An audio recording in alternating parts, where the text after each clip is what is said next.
brought you by Silver Pumps and Motors. Top quality और consistent performance के लिए सिर्फ सिल्वर पंप्स नाम याद रखना. 1,00,000 కోట్లతో కట్టిన ప్రాజెక్ట్ 3 ఏళ్లలోనే కూలిపోయింది. నిధులు ఎవరి జేబులోకి వెళ్లాయంటూ సీఎం రేవంత్ ప్రశ్నించారు. ఆ వ్యాఖ్యలకి కౌంటర్ ఇచ్చారు మాజీ మంత్రి హరీష్ రావు.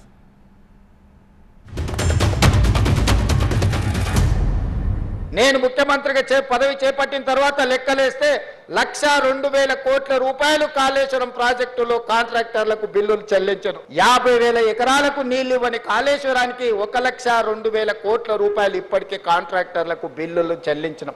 ఈ భూ ప్రపంచం మీదనే కట్టిన ప్రాజెక్టు 3 ఏళ్ల కుప్పగులిన ప్రాజెక్టు చూపించాలి ప్రపంచ చిత్రపటం మీద అంటే అది కేవలం కాళేశ్వరం, మేడిగడ్డ, అన్నారం, సుందిల్ల ప్రాజెక్టులు అని చెప్పక తప్పదు. 3 ఏళ్లలో కూలడము ఇది ప్రపంచంలో వింత అంటున్నావు. నీదైతే కట్టకముందే కూలింది కదా. నీ ఎస్ఎల్బీసీ ప్రాజెక్టు, నీ ప్రాజెక్టు పూర్తి కాకముందే కుప్పగూలింది ఎస్ఎల్బీసీ ప్రాజెక్టు.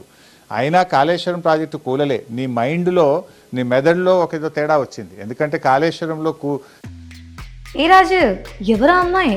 ఇది మ్యారేజ్ ఇన్విటేషన్ కాదు, నేను కొత్త బిజినెస్ స్టార్ట్ చేస్తున్నాను. కానీ ఎలా? బాస్ వాలా. Be the boss. ఇవాళ పోయింది కేవలం 2 పిల్లర్లు మాత్రమే కుంగినవి. నేను సూటిగా అడుగుతున్నా రేవంత్ రెడ్డిని, ఇలా కాళేశ్వరం ప్రాజెక్టే పోయిందని మాట్లాడే నువ్వు మల్లన్న సాగర్ నుంచి హైదరాబాద్కు 20 టీఎంసీల నీళ్లు తెస్తానని టెండర్లు పిలిచినావు కదా. కాళేశ్వరం కుప్పగూలిపోతే మరి 20 టీఎంసీల నీళ్లు హైదరాబాద్కి ఎడికెళ్ళి తెస్తున్నావు? నువ్వు నీళ్లు తెచ్చేది కాళేశ్వరం ప్రాజెక్టులో అంతర్భాగమే కదా. అంటే కేవలం చిల్లర మల్లర రాజకీయాల కోసం రేవంత్ రెడ్డి మాట్లాడుతున్నాడు.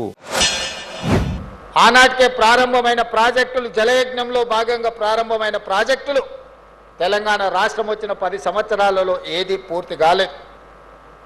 ఈనాటికి ఆ ప్రాజెక్టులు వాయిదాలు పడుతూనే వస్తున్నాయి.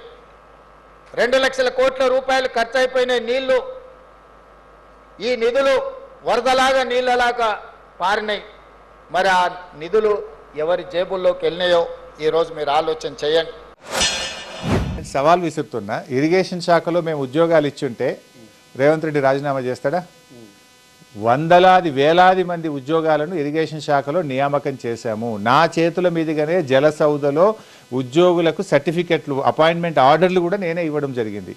అంటే రేవంత్ రెడ్డి పచ్చి అబద్ధాలు మాట్లాడతాడు అనడానికి ఇంతకంటే సాక్ష్యం ఇంకోటి ఉదాహరణ లేదు.